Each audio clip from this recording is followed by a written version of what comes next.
Good morning everyone. So today, get ready with me para sa United Nations celebration. And yes, may nakita akong nagba-vlog din, which is si Jaira. Time check, it's already 10:50 and our call time is 1:30 PM. And dyan naman is kakatapos lang yung backdress ko at sinukat na nila. Likod naman si Mayora at si Jaira. Meet my makeup artist and hair stylist, Miss Ryan and Miss Princess. Thank you! Sa part na to, naglalagay na kami ng contact lens at di namin malagay-lagay. Kaya napaka time consuming talaga ng contact lens na yun. Gagawin ko sanang get ready with girls yung vlog ko. Pero vlog ko to kaya get ready with me na lang. O ayan, naglalaro ng ganda-gandahan lahat ng mga EA dyan.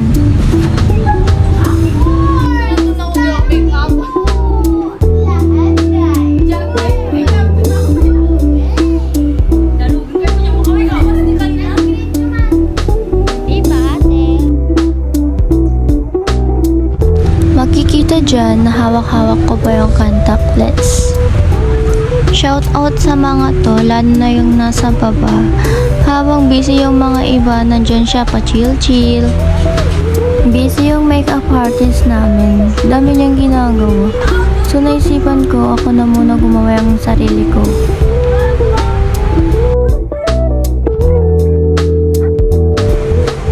Nag-curler lang ako dyan, tapos naisipan ko rin na naman nilagay yung contact lens with my own. Pero hindi talaga kaya be. Ang hirap, sobra.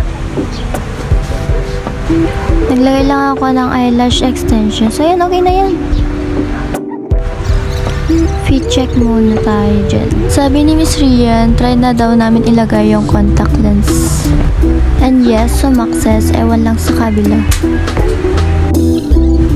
Ayan, pahirapan na naman sa paglalagay ng contact lens. Napaka time consuming talaga na ito.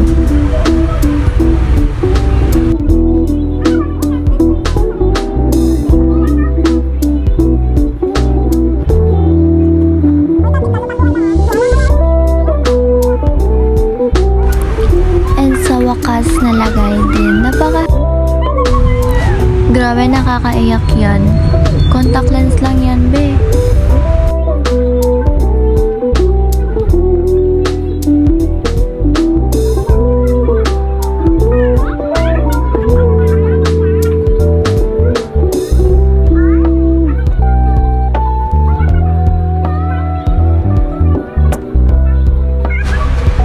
Ayan, tapos na siya naiyak dahil sa contact lens na yan.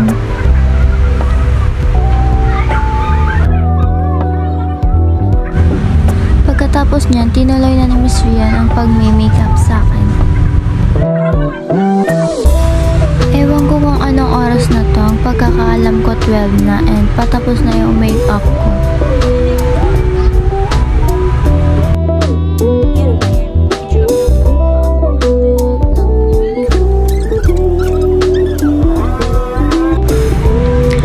Ibibake na ang aking face.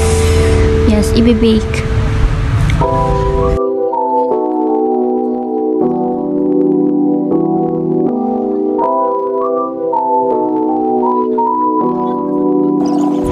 Nag-prepare na rin yung iba kasi the time is running talaga. Di ko na alam kung anong oras na to.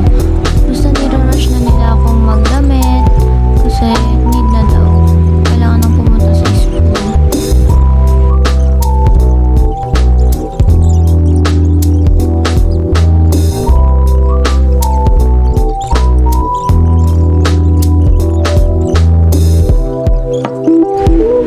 Nagtutulungan na talaga isa-isa. Tulungan to isang bayanan.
and cultural heritage.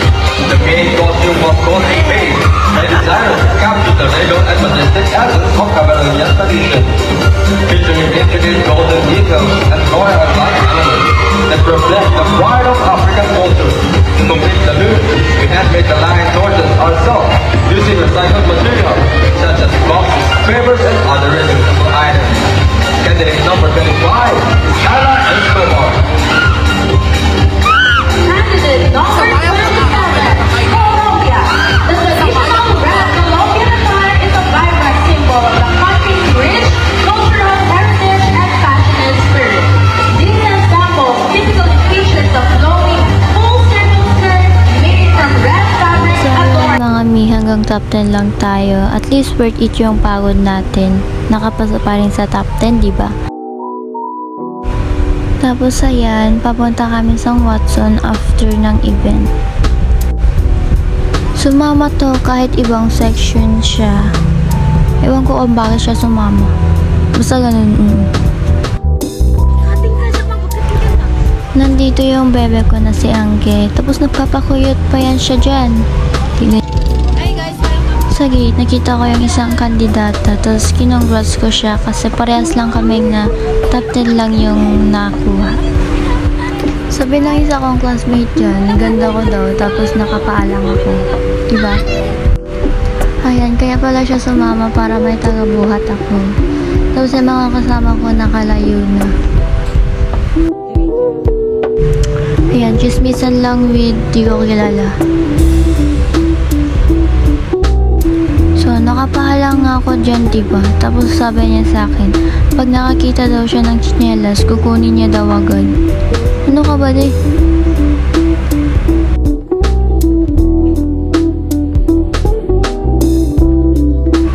At ayun sila, ba't sila magkaka-hide?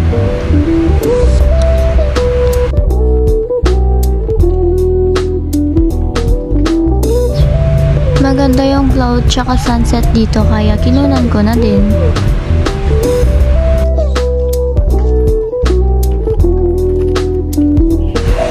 Ayan, gandang-ganda talaga ako sa sunset kaya kinunan ko with me. Pero di ko alam naka-video pala kaya go lang. Gagawin ko na lang tong vlog, sabi. Pag dahil naging sila ni Kuya magpapawatsan sa sila. Naka-video po. May pruweba. Asan na sila? Susunod na lang ng ma'am. Malapit na kami sa Watson, tas ang ganda ng view talaga. Kaya binidyohan ko. Ayan, nasa Watson na kami at dito na nagtatapos ang aking vlog. Bye bye babies!